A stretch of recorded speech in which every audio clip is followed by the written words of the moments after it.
ये मुझे भी खबर अभी मालूम हुई है कि हैदराबाद के दो ट्रैवल एजेंसी, एक fly zone tours and travels और अल मक्का हज एंड उम्रा के 42 हाजी मक्का से मदीना जा रहे थे बस में, और बस को आग लगने से मालूम हुआ कि सिर्फ एक शख्स की जान बची है। कंफर्म नहीं है, ये बात कह रहे हैं कि पूरों का इंतकाल हो गया।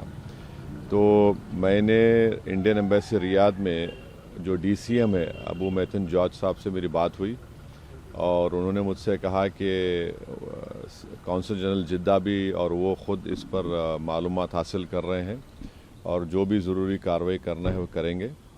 और साथ ही साथ मैंने इन तमाम उम्रा पैसेंजर्स के दोनों ट्रैवल एजेंसी से वीज़ा डिटेल्स लेकर कौंसल जनरल ऑफ इंडिया जिद्दा को और DCM इंडियन एम्बेसी रियाद को और साथ ही साथ फॉरेन सेक्रेटरी को मैंने ईमेल किया है।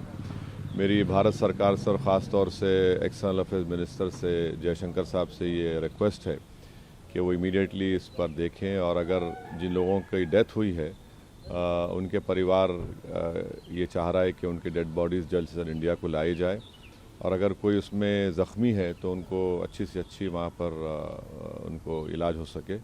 ये मैं रिक्वेस्ट करता हूँ हमारे एक्सटर्नल अफेयर्स मिनिस्टर से और भारत सरकार से।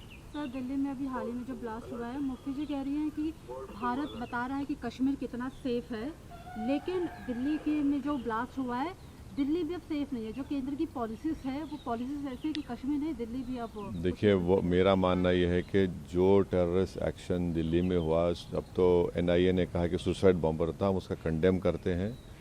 टेररिज्म की कोई जगह नहीं है, इसका पूरी तरह से कंडेम करना है। और जिस तरीके से उन्होंने प्लानिंग की, कॉन्स्पिरेसी की, एलिज कॉन्स्पिरेसी की, ये सब बातें आ रही हैं, तो इसमें खुली साफ तौर पे हम उसका कंडेम करते हैं। सर, इसी पे कश्मीरी मैन को भी अरेस्ट किया गया है NIA के थ्रू, जिसने बॉम्ब को वहाँ प्रोक्योर करवाया था। जो भी है, अब तो इन्वेस्टिगेशन चल रहा है, तो आप और हम कोई कंक्लूजन पर नहीं आ सकते। मगर ये जो इंसिडेंट हुआ दिल्ली में जिसमें 10 लोगों की मौत हुई, फिर अनफॉर्चुनेटली नौगाम में भी वो जो एक्सप्लोजिव रखे थे वहाँ पर भी पुलिस स्टेशन में ब्लास्ट हुआ, उसमें भी लोगों की मौत हुई।